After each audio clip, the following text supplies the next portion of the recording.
Hello, this is Dr. Grande. Today's question is, can I analyze the case of Theodore Conrad, who was also known as Thomas Randele? Just a reminder, I'm not diagnosing anybody in this video, only speculating about what could be happening in a situation like this. If you enjoyed this video, please like it, subscribe to my channel, and consider supporting me on Patreon. I will put the link to Patreon in the description for this video. First, I'll look at the background of this case, then I'll offer my analysis. Theodore Conrad was born in Denver, Colorado on July 10, 1949. His father, Edward, was an officer in the Navy, and the family moved frequently. Conrad had one sister. In 1958, his parents divorced, and his mother settled in Lakewood, Ohio, which is a suburb of Cleveland. Conrad's mother remarried shortly afterward. Conrad graduated from high school and enrolled at New England College in New Hampshire. His father was a professor at that college. Things didn't work out for Conrad there. After completing one semester, he moved back to Cleveland and attended a community college. Conrad took a job as a teller at Society National Bank in downtown Cleveland in January of 1969. One of his jobs was to deliver cash to bank branches and other tellers. When a branch needed more money, he would package it and drive it out to them. He was handling hundreds of thousands of dollars every day. Thomas became fascinated with the 1968 movie, The Thomas Crown Affair. He saw the movie at least 6 times. This film stars Steve McQueen as a bank executive who steals $2.6 million simply to prove that he could do it. Conrad became fascinated with the idea that he could get away with crimes.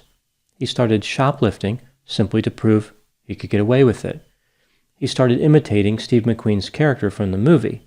He played golf, drank expensive alcohol, spoke French, and drove an MG sports car. It would appear that he became lost in fantasy. Conrad would tell his friends how the money at the bank was not well protected. He could easily steal it if he wanted to. If he took money from the bank on Friday, no one would notice it was missing until Monday.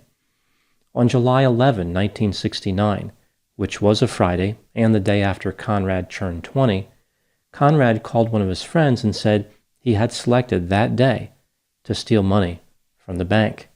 His supervisor was having surgery that day and would not be at work. During a break at work, Conrad made his way to a nearby liquor store and purchased a bottle of Canadian Club whiskey and a carton of Marlboro cigarettes. The items were contained in a brown paper bag. At 4:30 p.m., surveillance cameras caught Conrad exiting with the paper bag.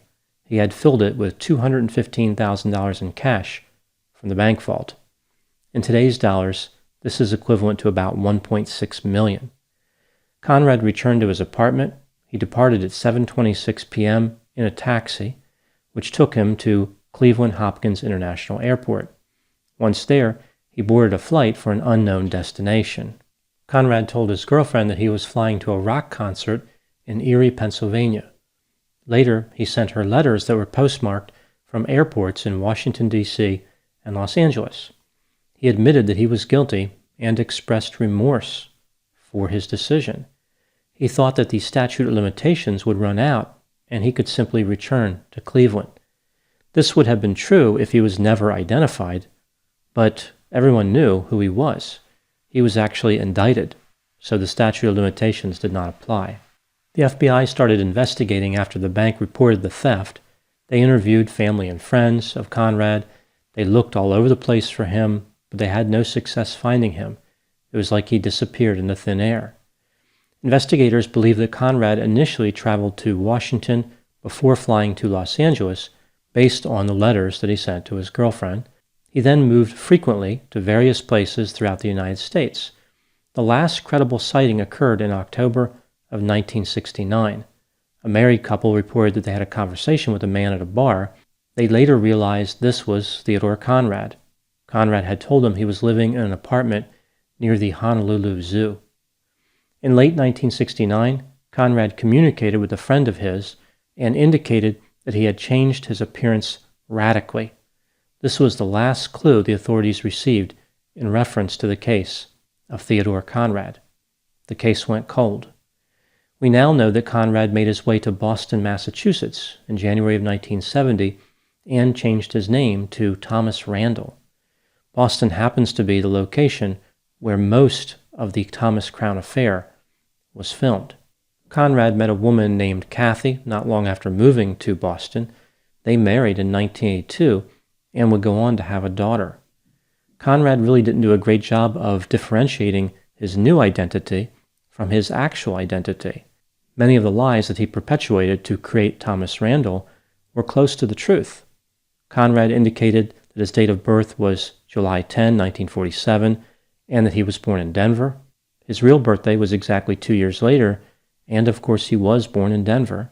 Conrad attended New England College as Thomas Randele, the same place he had attended under his real name years before. He told people the real first names of his parents.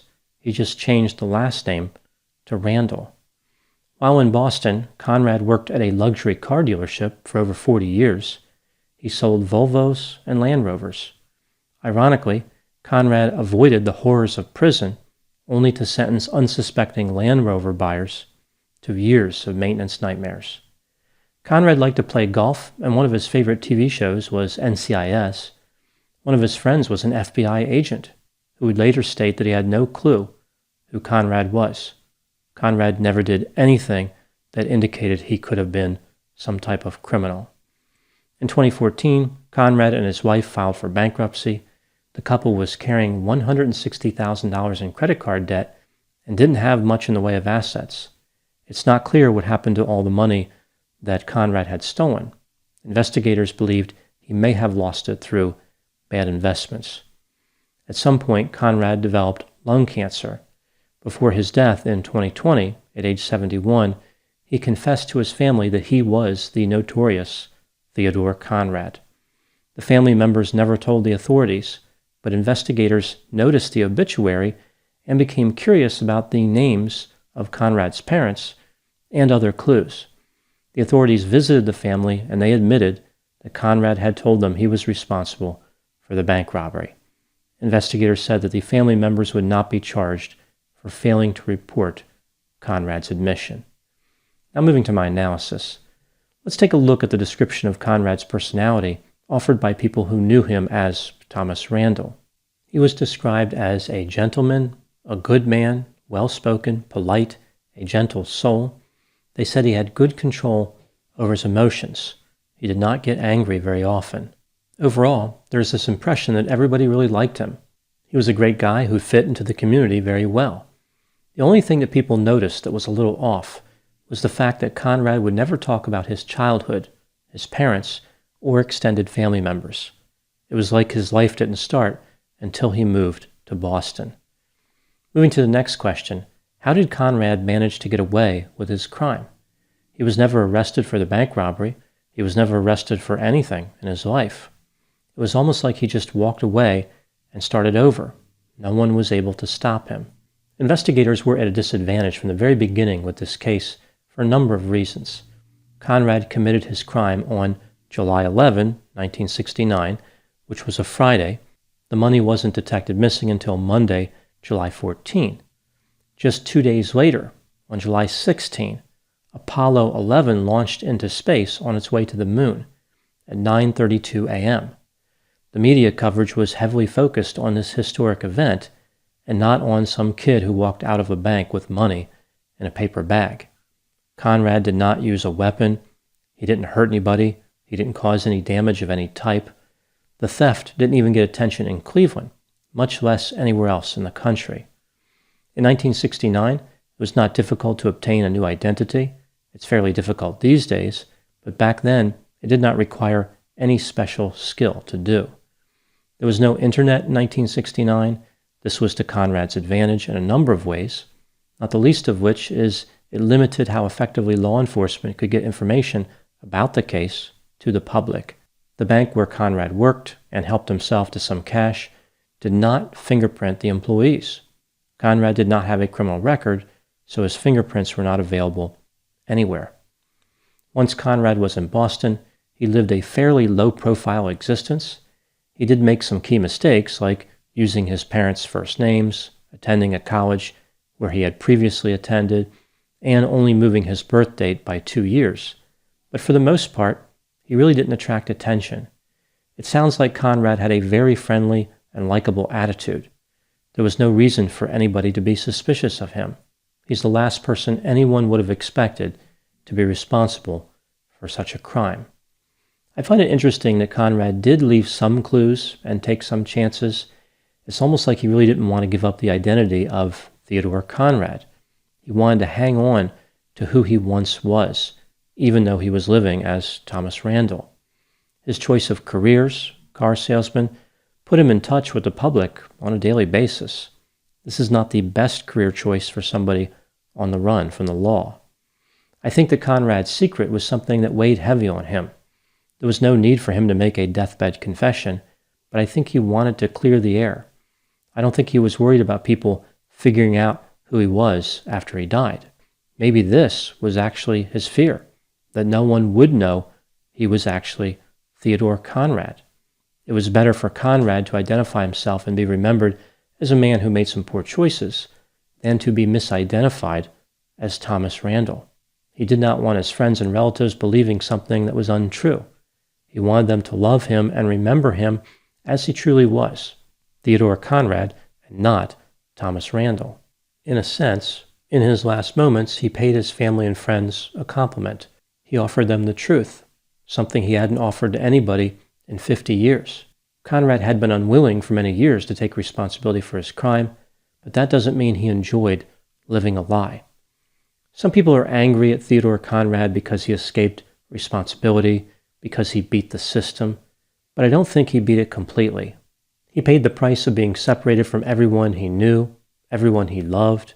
He lived his life with the sword of Damocles dangling above his head, wondering if each moment of freedom would be his last. He had to look over his shoulder all the time. He had to lie to everyone continually. Ever since he committed the crime, Conrad did have the ability to end his isolation and deception. He could have turned himself in. He would have been convicted of a felony and probably spent less than 5 years in prison. I find it interesting that he chose to live on the run his entire life instead of just doing his time. He took the money believing he could beat the system. When he realized that he couldn't, he committed to that life on the run. Now moving to my final thoughts. Theodore Conrad escaped the criminal justice system and lived a fairly normal and productive life. I think the story underscores the flawed nature of the criminal justice system. If Conrad had been sent to prison, his employment prospects would have been limited. The contribution he could make to society, restricted. He would have been forever defined by one bad act. Perhaps this case is a reminder that the criminal justice system's harsh punishments and permanent records may bring satisfaction to victims, but they destroy the potential good in the perpetrators. The balance between punishment and rehabilitation is delicate and not always clear-cut. Those are my thoughts in the case of Theodore Conrad. Please put any opinions and thoughts in the comment section. They always generate an interesting dialogue. As always, I hope you found my analysis of this topic to be informative. Thanks for watching.